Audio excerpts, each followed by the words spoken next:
Ladies and gentlemen, welcome to Metropolis Radio. Today, we are taking a look at this very interesting article here. Ray Fisher won't play Cyborg again until Warner Brothers apologizes for Justice League. Justice League's Ray Fisher says he still wants Warner Brothers to apologize for the investigation of Joss Whedon's abusive behavior. I've been holding off on this one for a couple of days because I've been gathering some other stuff regarding the whole Ray Fisher shit. But let's just go into this before I jump ahead of myself here. So Justice League's Ray Fisher says he still wants Warner Brothers to apologize for the investigation of Joss Whedon's abusive behavior after making a cameo appearance in Batman v Superman: Dawn of Justice. Fisher would make his proper film debut with Justice League, starring as former college athlete Victor Stone as he is cybernetically reconstructed following a near-fatal car accident by his father and the alien technology of the mother boxes. Stone would be recruited by Bruce Wayne and Diana Prince to join the titular superhero team and protect Earth against Steppenwolf and his army of parademons before they can terraform the planet and make way for the supervillain Darkseid. Personally, I have not seen the 2017 Justice League movie yet, and I have not even seen the Snyder Cut version of it, so I knew that was the basic premise, but I'm not going to give my definitive opinion on Justice League here. Production on Justice League became one of the most infamous in Hollywood, with original director Zack Snyder departing following the death of his daughter and a slew of creative differences with Warner Brothers. Whedon was subsequently brought in to finish the film, instead choosing to rewrite and reshoot a large portion of it to meet Warner Brothers' mandates for a brighter tone and shorter runtime, though it would still ultimately see a mixed reception from critics and audiences alike and bomb at the box office. I believe at the time, Justice League was the I think opening weekend, what was it? I think it had it was the most profitable box office bomb, because I know it had a very high opening weekend, but every week after that they never hit those same highs. So yeah, it was the most profitable box office bomb. Losing the studio report $60 million. The following years of fans campaigning for a Snyder cut to be allotted to restore his excised footage and vision, and reports of Whedon's abusive behavior during reshoots. Warner Bros. Will reunite with the director for Zack Snyder's Justice League, a 4-hour version of the film that would receive generally positive reviews from critics and acclaim from audiences. Personally, I think a 4-hour version of Justice League is just that to me just screams ego. And that's been my biggest problem with Zack Snyder's director's cuts. And especially if you look at Watchmen. I think the theatrical cut of Watchmen was like 2 hours and 40 minutes. Then you had his director's cut, which pushed it to just barely over 3 hours. And then you had the quote-unquote ultimate cut that was 3.5 hours long. It's like he just keeps adding more and more shit to his movie. So it's like, a lot of people are complaining that Zack Snyder's that the Snyder cut of Justice League is really long and overbloated. Just like all of his other fucking director's cuts have been. During an appearance at MegaCon 2021 in Orlando, Florida, Fisher was asked by the No Load Time podcast about his potential return to the DCEU. The actor stated that while he loves the character of Cyborg in the DC world, he is still disappointed at how Warner Brothers and Walter Hamada publicly handled their investigation into Fisher's abuse claims against Whedon during reshoots on Justice League, and that the first step to rebuilding that bridge with the studios would be an apology. Here is what Ray Fisher said, quote, "That's a complicated question. I think ultimately how people spend their money determines what happens and what does not happen in this business, and particularly in comic books and DC. For me, there's a lot of stuff behind the scenes. Obviously, I've not been shy about talking about all of the things that have occurred over the last year, the back and forth that I've had personally and publicly with Warner Brothers Pictures, Walter Hamada, and the rest of the crew over there. For me, I think it all starts with an apology coming from the Warner Brothers side of things.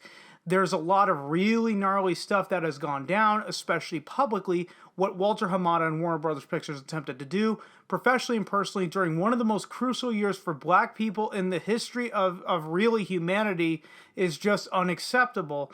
So until such a time an apology is issued, I definitely will not be supporting any Walter Hamada productions, period. And it's a tough thing because I'm a DC fan through and through.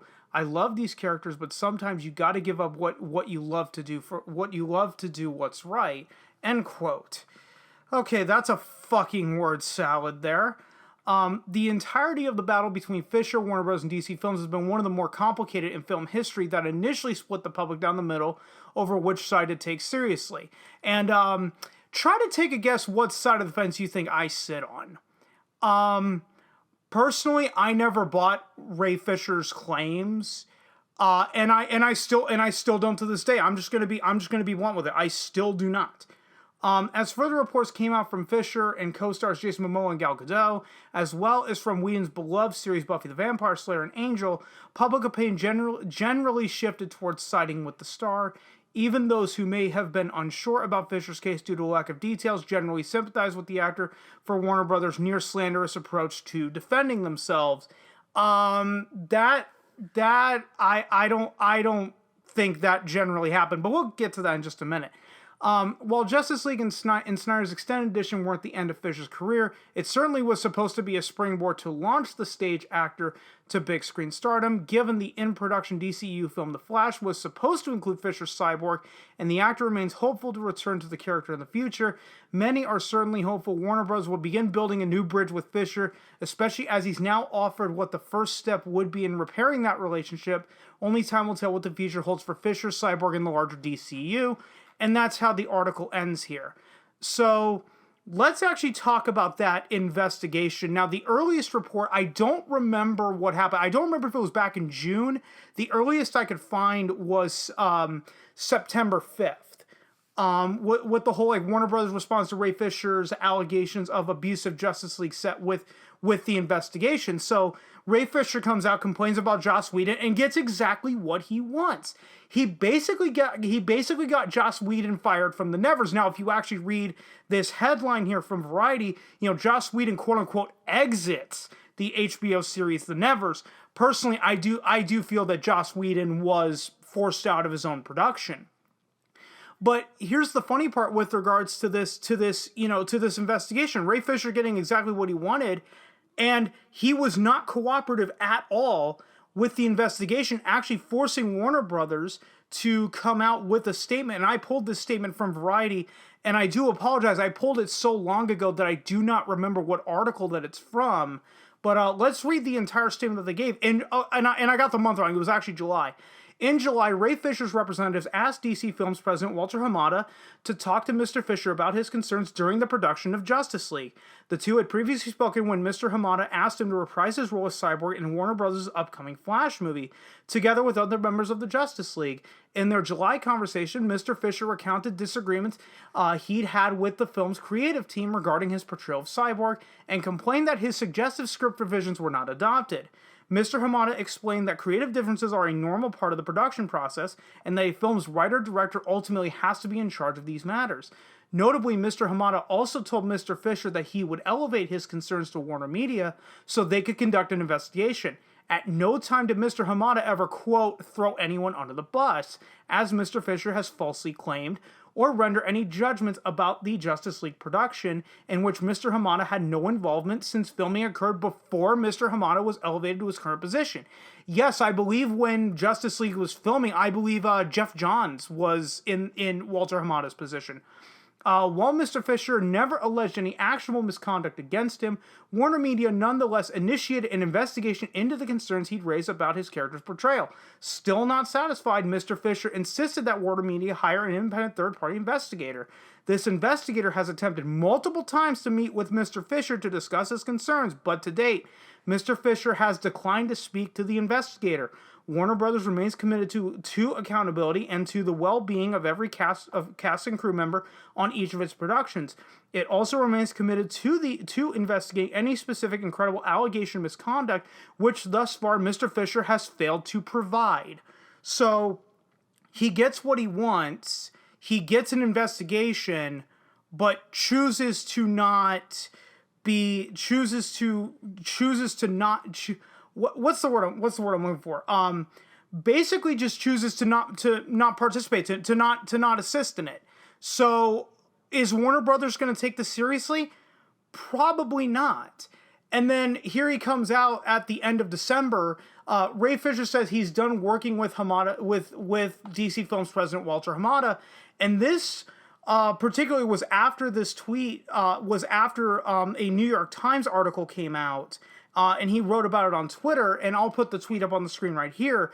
And that is, Walter Hamada is the most dangerous kind of enabler. His lies in WBPR's failed September 4th hit piece sought to undermine the very real issues of the Justice League investigation. I will not participate in any production associated with him. But the problem is with Ray Fisher, he was uncooperative. So getting back to this main article here, and I'm gonna wrap this up in a neat little bow. I personally believe that Ray Fisher is really overplaying his hand here. Oh, I'm not going to play Cyborg again until Warner Brothers apologizes.